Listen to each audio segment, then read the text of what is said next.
नमस्कार, आप देख रहे हैं जनादेश न्यूज। मैं हूं आपके साथ रश्मि त्रिवेदी। खबर शुरू करने से पहले एक नजर हेडलाइंस पर। हेडलाइन के प्रायोजक है सुशीला चैरिटेबल ट्रस्ट, जहां लोक हित और विकलांग लोगों की सहायता करना ही है कर्म, जिसका एक ही नारा जनहित में योगदान कराना।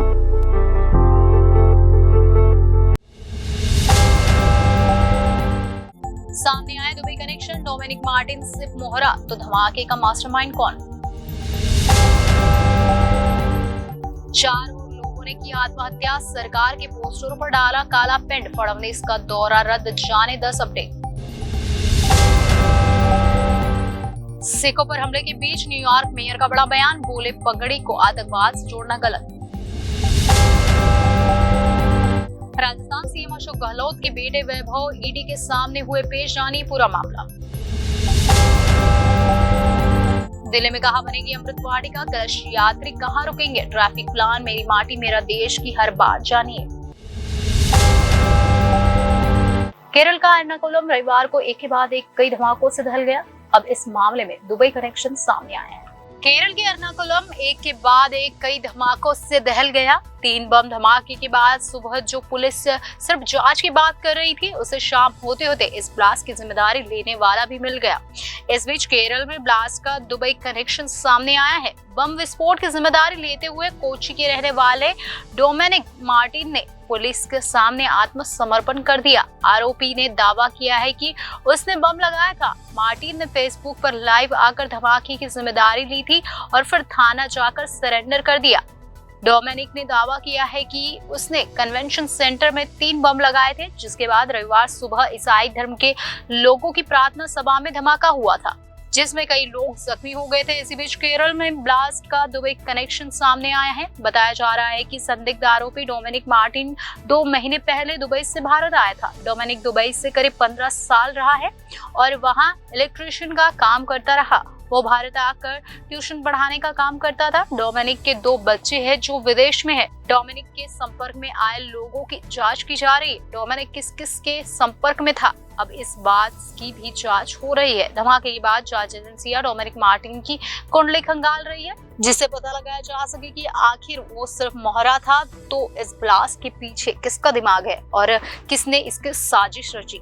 केरल के कलमसेरी में ईसाई समुदाय के एक सम्मेलन केंद्र में रविवार को 3 दिवसीय प्रार्थना सभा के समापन के अवसर पर सुबह हुए धमाके में मरने वालों की संख्या बढ़कर 3 हो गई है, जबकि 4 घायलों की हालत गंभीर बनी हुई है। राज्य के स्वास्थ्य विभाग के एक अधिकारी ने जानकारी देते हुए बताया कि एर्नाकुलम जिले के मल्युटर की रहने वाली लिबिना नाम की 12 वर्षीय बच्ची ने कलमसेरी सरकारी मेडिकल कॉलेज अस्पताल में इलाज के दौरान रविवार देर रात दम तोड़ दिया। इससे पहले प्रार्थना सभा में शामिल 2 महिलाओं की रविवार को मौत हो गई थी। महाराष्ट्र में मराठा आरक्षण आंदोलन में एक बार फिर से तेज होता जा रहा है। मराठा क्रांति मोर्चा के नेता मनोज जरांगे पाटिल के दूसरे अनशन के 6ठे दिन राज्य में सरकार का विरोध देखने को मिल रहा है। राज्य में 4 और लोगों ने आरक्षण की मांग के साथ आत्महत्या की। महाराष्ट्र में मराठा आरक्षण की मांग तेज होती जा रही है। मराठा क्रांति मोर्चा के नेता मनोज जरांगे पाटिल अतरवली में जहां अनशन पर बैठे हैं, तो वही राज्य में आरक्षण की मांग को लेकर आत्महत्या करने की घटनाएं बढ़ती जा रही है। राज्य की जालना, बीड़, लातूर और परभनी में आत्महत्या की एक ही घटना सामने आई है, जो इसके साथ राज्य में बीजेपी की अगुवाई वाली एकनाथ शिंदे सरकार का विरोध भी देखने को मिल रहा है। राज्य के पुणे और यवतमाल में मुख्यमंत्री और उप मुख्यमंत्रियों के पोस्टरों को निशाना बनाया गया है। इन पर काली स्याही डाली गई है। राज्य में उप मुख्यमंत्री अजित पवार को डेंगू हो गया है, तो वही दूसरे उप मुख्यमंत्री देवेंद्र फडणवीस का यवतमाल का दौरा रद्द होने की सूचना है। इसके पीछे उनके छत्तीसगढ़ में चुनाव प्रचार का हवाला दिया गया है। महाराष्ट्र के मुख्यमंत्री एकनाथ शिंदे मराठा आरक्षण को लेकर एक प्रेस कॉन्फ्रेंस करेंगे। राज्य में आरक्षण की मांग को लेकर 4 और लोगों ने आत्महत्या की है। यह आत्महत्याएं जालना, बीड़, लातूर और परभनी में सामने आई है। इससे पहले राज्य में 19 से 28 अक्टूबर के बीच 12 लोगों ने आत्महत्या की थी। इससे पहले मराठा क्रांति मोर्चा के नेता मनोज जरांगे पाटिल ने सरकार को 40 दिन का समय दिया था। इस समय सीमा 24 अक्टूबर को खत्म हो गई थी। इसके बाद जरांगे फिर अनशन पर बैठ गए थे, तो वही दूसरी तरफ राज्य में अब मराठा प्रदर्शनकारी उग्र हो गए हैं और सरकार के कार्यक्रमों के साथ सरकारी होर्डिंग्स को निशाना बना रहे हैं। मराठा आरक्षण की मांग को लेकर मुंबई और नवी मुंबई में कई जगहों पर आंदोलन और अनशन किया जा रहा है। मुंबई के गोरेगांव में दोपहर 2 बजे पदयात्रा निकाली जाएगी, जो एयरपोर्ट के शिवाजी महाराज की प्रतिमा तक जाएगी। नवी मुंबई के दीवा ऐरोली चौक पर अनशन कार्यक्रम रखा गया है। नवी मुंबई के नेरुल में चैन भूख हड़ताल की जाएगी। इसके साथ 31 अक्टूबर को मुंबई में वर्ली में आरक्षण की मांग को तेज करने के लिए मुंडन आंदोलन किया जाएगा। अकोला जिले के चरण गांव के निवासियों ने रविवार को कहा कि उन्होंने राज्य में मराठा समुदाय के लिए आरक्षण घोषित होने तक गांव में नेताओं के प्रवेश पर प्रतिबंध लगा दिया है। ग्रामीणों ने पतूर तालुका के गांव के बाहर एक बोर्ड लगाया है, जिस पर घोषणा की गई है कि जब तक राज्य सरकारी नौकरियों और शिक्षा में मराठा समुदाय के लिए आरक्षण की घोषणा नहीं करती, तब तक किसी भी राजनीतिक दल के नेता को गाँव में प्रवेश नहीं मिलेगा। ग्रामीण राजेश देशमुख ने दावा किया है कि चरण गांव इस तरह का निर्णय लेने वाला अकोला का पहला क्षेत्र है। एक अन्य ग्रामीण ने कहा कि अगर राजनेता अपने बच्चों के भविष्य के बारे में सोच सकते हैं तो हम क्यों नहीं, और इसके लिए हमें आरक्षण की जरूरत है। इससे पहले लातूर शहर में मराठा आरक्षण की मांग को लेकर रविवार को कम से कम 9 महिलाएं 70 फुट ऊंची पानी की टंकी पर चढ़ गई थी। महाराष्ट्र के उप मुख्यमंत्री अजित पवार को डेंगू हो गया है और इन्हें चिकित्सक निगरानी में रखने और रिपीट महाराष्ट्र के उप मुख्यमंत्री अजित पवार को डेंगू हो गया है और इन्हें चिकित्सक निगरानी में रहने और अगले कुछ दिनों तक आराम करने की सलाह दी गई है। राष्ट्रवादी कांग्रेस पार्टी के नेता प्रफुल्ल पटेल ने रविवार को यह जानकारी दी।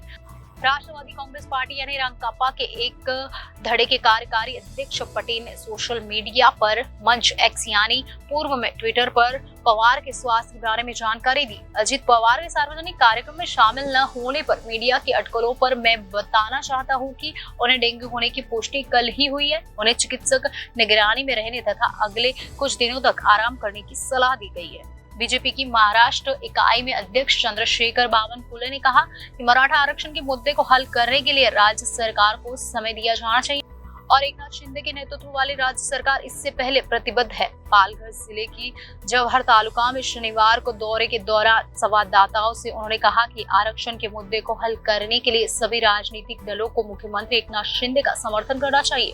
उन्होंने कहा कि चूंकि राज्य सरकार समुदाय को आरक्षण की सुविधा देने के लिए प्रतिबद्ध है और ऐसे में सरकार को समय दिया जाना चाहिए। लोकसभा सदस्य और एनसीबी नेता सुनील तटकरे ने पूर्व में मराठा समुदाय को दिए गए आरक्षण एवं न्यायपालिका में उसके सामने आई मुश्किलों को देखते हुए राज्य सरकार चाहती है कि समुदाय को कोटा इस तरह से दिया जाए जो कानून रूप से मजबूत हो। अजित पवार ने एनसीबी गुट के प्रदेश अध्यक्ष तटकरे ने कहा कि समुदाय द्वारा की जा रही आरक्षण की मांग न्यायोचित है और यह मिलनी चाहिए। शिवसेना यानी यूपीटी प्रमुख उद्धव ठाकरे ने रविवार को कहा कि अनुसूचित जाति यानी एससी, अनुसूचित जनजाति यानी एसटी और अन्य पिछड़ा वर्ग यानी ओबीसी के लाभों को प्रभावित किए बिना मराठा और धनगर समुदाय को नौकरियां और शिक्षा में आरक्षण दिया जाना चाहिए। दूसरी ओर मराठा आरक्षण कार्यकर्ता मनोज जरांगी ने महाराष्ट्र के उप मुख्यमंत्री देवेंद्र फडणवीस की ब्राह्मण वाली टिप्पणी पर उनकी आलोचना की। फडणवीस ने समाचार चैनल पर कहा था कि ब्राह्मण होने के कारण उन्हें आसानी से निशाना बनाया जा रहा है और वह अपनी जाति बदलने के लिए कुछ नहीं कर सकते। फडणवीस के बयान की आलोचना करते हुए जरांगी ने जालना में कहा कि अगर वह अपनी जाति नहीं बदल सकते तो हम मराठा भी अपनी जाति नहीं बदल सकते। वह गलतियां कर रहे हैं और इसलिए उन्हें निशाना बनाया जा रहा है। फडणवीस को जाति के मुद्दे पर चर्चा करने से बचना चाहिए। एनसीबी यानी शरद पवार गुट के एक प्रतिनिधिमंडल ने महाराष्ट्र के राज्यपाल रमेश बैस से मुलाकात की। प्रतिनिधिमंडल ने राज्यपाल से अनुरोध किया कि वह राज्य सरकार को मराठा समुदाय के आरक्षण आंदोलन में हस्तक्षेप करने का निर्देश दे। प्रतिनिधिमंडल में रांकापा की कार्यकारिणी अध्यक्ष सुप्रिया सुले, रांकापा के प्रदेश प्रमुख जयंत पाटिल और पार्टी नेता जितेंद्र आव्हाड शामिल थे। जयंत पाटिल ने कहा कि महाविकास आघाड़ी गठबंधन के नेता सोमवार को फिर राज्यपाल से मुलाकात करेंगे। जरांगी समुदाय के लिए आरक्षण की मांग को लेकर 25 अक्टूबर से जालना में आमरण अनशन पर है। न्यूयॉर्क में सिखों पर हमले को लेकर शहर के मेयर ने कहा कि वह भविष्य में उनकी रक्षा का वचन देते हैं। न्यूयॉर्क शहर के मेयर एरिक एडम्स ने कहा कि सिखों की पगड़ी का मतलब आतंकवाद नहीं है, पगड़ी आस्था का प्रतीक है, इसे आतंक से जोड़ना दुखद है।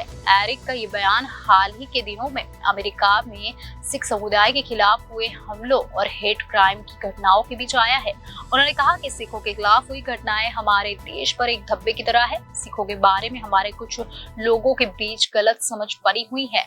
हमें आज लोगों को सिख धर्म के बारे में शिक्षित करने की जरूरत है। एरिक एडम्स ने साउथ रिचमंड हिल के पास बाबा माखन शाह लुबाना सिख केंद्र में सिखों के कार्यक्रम में वो पहुंचे थे, जहां सिख समुदाय को संबोधित करते हुए उन्होंने कहा कि आप आतंक से नहीं जुड़े, आप तो रक्षक है। पूरे शहर में यही सिखाया जाना चाहिए। हमारे युवाओं को यह जानने की जरूरत है कि आपका धर्म क्या है और किस तरह की बातें सिखाता है। एरिक ने कहा कि सिख समुदाय से कहा गया कि आपकी पगड़ी का मतलब रक्षा और सबको एक साथ लाने से है। हमको मिलकर लोगों को ये बताना है और जो गलत धारणा बनी हुई है इसको बदलना है। हम एक साथ मिलकर गलत धारणा को बदल देंगे। एरिक ने कहा कि सिख समुदाय का शहर के विकास में अहम योगदान है और उनको चिंतित होने की जरूरत नहीं है। न्यूयॉर्क में 15 अक्टूबर को 19 साल के सिख युवक पर गुरुद्वारे जाते हुए हमला किया गया था। उसके साथ मारपीट करते हुए उसकी पगड़ी उतारने की कोशिश की गई थी। इस दौरान सिख युवक के धर्म को निशाना बनाते हुए कमेंट किए गए थे। इसके बाद न्यूयॉर्क में 66 साल के जसमेर सिंह पर बीच सड़क पर हमला किया गया था। सिख बुजुर्ग के चेहरे पर वार किए गए थे। इलाज के दौरान जसमेर सिंह की मौत हो गई थी। इन घटनाओं के बाद रविवार को मेयर एरिक एडम्स और New York state assembly member Jennifer Rajkumar ने सिख समुदाय से मुलाकात की और उनको सुरक्षा का भरोसा दिलाया। राजस्थान में विधानसभा चुनाव को लेकर सियासी उठापटक का दौर जारी है। इसी बीच सीएम अशोक गहलोत के बेटे वैभव गहलोत को ईडी के सामने पेश होना पड़ा। उन्हें एजेंसी की ओर से समन भेजा गया। क्या मामला है जिसके चलते वैभव गहलोत दिल्ली स्थित ईडी के दफ्तर पहुंचे, जानेंगे। राजस्थान के मुख्यमंत्री अशोक गहलोत के बेटे वैभव गहलोत सोमवार को परिवर्तन निदेशालय के समक्ष पेश हुए। फेमा मामले में उन्हें ईडी के सामने पेश होना पड़ा। कांग्रेस नेता इससे पहले 27 अक्टूबर को ईडी के सामने समन में शामिल नहीं हुए थे और 30 अक्टूबर तक का समय मांगा था। वैभव सुबह करीब 11:40 पर ईडी मुख्यालय पहुंचे और सीधे अंदर चले गए। संघीय एजेंसी ने वैभव को फेमा के प्रावधानों के तहत समन जारी कर उन्हें दिल्ली के एपीजे अब्दुल कलाम रोड पर स्थित ईडी मुख्यालय में पेश होने को कहा था। इस समन का संबंध राजस्थान स्थित आतिथ्य क्षेत्र से जुड़े समूह Triton hotels and resorts private limited से जुड़ा हुआ है। इसके अलावा वर्धा एंटरप्राइजेस प्राइवेट लिमिटेड और इसके निदेशकों और प्रमोटर शिवशंकर वर्मा, रतनकांत शर्मा और अन्य के खिलाफ प्रवर्तन निदेशालय की ओर से हाल ही में मारे गए छापे से है। एजेंसी ने अगस्त में 3 दिनों तक जयपुर, उदयपुर, मुंबई और दिल्ली में समूह और उसके प्रमोटर से जुड़े परिसरों पर छापे मारे थे। वैभव गहलोत के साथ रतनकांत शर्मा के कथित संबंध परिवर्तन निदेशालय की जांच के दायरे में है। वैभव से फेमा के तहत पूछताछ किए जाने और उनका बयान दर्ज किए जाने की चर्चा है। रतनकांत शर्मा कार किराए पर देने वाली एक कंपनी में वैभव गहलोत के कारोबारी साझेदार है। अशोक गहलोत और कांग्रेस के प्रवर्तक निदेशालय के इस कदम को राजनीति से प्रेरित बताया है। अशोक गहलोत ने गुरुवार को अपने बेटे को केंद्रीय एजेंसी की ओर से जारी किए गए समन के बारे में बताया था। इसमें उन्हें विदेशी मुद्रा प्रबंधन अधिनियम यानी फेमा मामले में ईडी के सामने पेश होने के लिए कहा गया था। बीजेपी सरकार की आलोचना करते हुए मुख्यमंत्री ने राजस्थान में ईडी की तलाशी के समय पर सवाल उठाए थे, जिसमें राज्य इकाई प्रमुख गोविंद सिंह डोटासरा के परिसर और उनके बेटे को समन जारी करने भी शामिल था। राजस्थान में 200 सदस्यीय विधानसभा चुनाव के लिए मतदान 25 नवंबर को होना है। इसके बाद 3 दिसंबर को वोटों की गिनती होगी। पीएम नरेंद्र मोदी ने पिछले दिनों देश के हर गांव से, हर घर से मिट्टी छुटाने की अपील की थी। उसी मिट्टी से दिल्ली में अमृत वाटिका बनेगी। इसी के साथ पिछले 2.5 साल से चल रहे आजादी के अमृत महोत्सव का समापन भी होगा। आज और कल दिल्ली का कर्तव्य पथ गुलजार रहेगा। देश की आजादी के 75 साल पूरे होने से जुड़ा अमृत महोत्सव कार्यक्रम अब समापन की ओर है। समापन के लिए मेरी माटी मेरा देश अभियान शुरू किया गया था। माटी को नमन, वीरों का वंदन टैगलाइन के साथ लॉन्च अभियान 31 अक्टूबर को खत्म होने जा रहा है। देश भर से मिट्टी इकट्ठी करके उनके कलश दिल्ली लाए जा रहे हैं। 31 अक्टूबर को पीएम नरेंद्र मोदी विजय चौक कर्तव्य पथ पर आयोजित एक कार्यक्रम में देश को संबोधित करेंगे। वही 2 दिन के लिए इस कार्यक्रम में देश भर से आई मिट्टी को एकत्रित कर उससे अमृत वाटिका बनाई जाएगी। इसमें 766 जिलों के 7000 ब्लॉकों से आने वाले अमृत कलश यात्री उपस्थित रहेंगे। कार्यक्रम में शामिल होने के लिए 36 राज्यों और केंद्र शासित प्रदेशों के 20,000 से ज्यादा प्रतिनिधि 8,000 से अधिक अमृत कलश के साथ दिल्ली में रहेंगे। कार्यक्रम के दौरान पीएम मोदी देश के युवाओं के लिए मेरा युवा भारत प्लेटफॉर्म भी लॉन्च करेंगे। मेरी माटी मेरा देश अभियान में अमृत कलश यात्रा भी शामिल थी। शहरी क्षेत्रों के 6 लाख से अधिक गांवों और वार्डों से मिट्टी और चावल के दाने एकत्रित किए गए। उन्हें पहले ब्लॉक स्तर यानी जहां ब्लॉक के सभी गांवों की मिट्टी मिलाई गई थी और फिर राज्य की राजधानी में भेजा गया। राज्य स्तर से मिट्टी दिल्ली भेजी गई। देश भर में से 2 लाख से अधिक वीरों का वंदन कार्यक्रम आयोजित किए गए। 2.36 करोड़ से ज्यादा स्वदेशी पौधे लगाए गए और 2.63 लाख अमृत वाटिकाएं बनाई गई। विशेष ट्रेनों और बसों आदि से अमृत कलश के प्रतिनिधियों का आना दिल्ली में शुरू हो चुका है। ये सारे यात्री दिल्ली में 2 स्थानों पर रहेंगे जहां उनके लिए विशेष शिविर तैयार किए गए हैं। ये यात्री गुड़गांव स्थित धनशीरी शिविर और दिल्ली स्थित राधा स्वामी सत्संग व्यास शिविर में ठहरेंगे। अमृत कलश में मिट्टी डालने के समारोह के दौरान हर राज्य के लोकप्रिय कलारूपों को प्रदर्शित किया जाएगा। यह कार्यक्रम सोमवार सुबह 10:30 बजे शुरू होगा और देर शाम तक चलेगा। 31 अक्टूबर को दोपहर 12 बजे से 2 बजे तक सांस्कृतिक कार्यक्रम होंगे, जबकि उसी दिन शाम 4 बजे पीएम मोदी अमृत कलश यात्रियों और राष्ट्र को संबोधित करेंगे। उन वीरों को याद करेंगे जिन्होंने भारत को आजाद कराने और समृद्ध बनाने के लिए अपनी जान की बाजी लगा दी थी। इस अभियान में देश भर के 2.36 करोड़ से ज्यादा स्वदेशी पौधे लगाए गए और वसुधा वंदन थीम के तहत 2.63 लाख अमृत वाटिकाएं बनाई गई।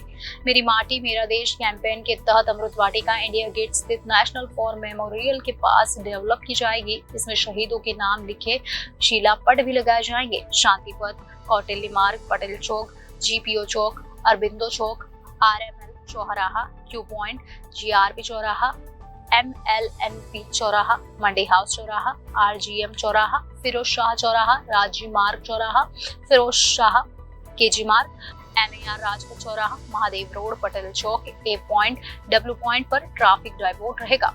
इस मौके पर एक स्वायत्त निकाय मेरा युवा भारत यानी माय भारत की शुरुआत भी होगी, जिसका मकसद युवाओं के नेतृत्व वाले विकास पर सरकार का ध्यान केंद्रित करने और युवाओं को विकास का सक्रिय वाहक बनाने में मदद करना है। वहीं इसका मकसद युवाओं को देश की विकास प्रक्रिया से जोड़ना भी होगा। पीएम मोदी की पहल पर देश ने आजादी के 75 साल पूरे होने के मौके पर 2 साल से ज्यादा चलने वाले कार्यक्रमों की श्रृंखला के रूप में आयोजित किया, जिसकी शुरुआत 12 मार्च 2021 से हुई। इसका मकसद जहां एक और देश की आजादी के 75 साल के जश्न का आयोजन था, वही देश के लोगों के भीतर देश प्रेम का जज्बा भरना भी था। 2 साल से ज्यादा की अवधि में देश दुनिया खासकर भारत के कोने कोने में 2 लाख से ज्यादा कार्यक्रमों का आयोजन किया गया। खबरों में आज बस इतना ही। आने वाली सभी खबरों को जानने के लिए अब जुड़े रहिए जनादेश न्यूज़ के साथ।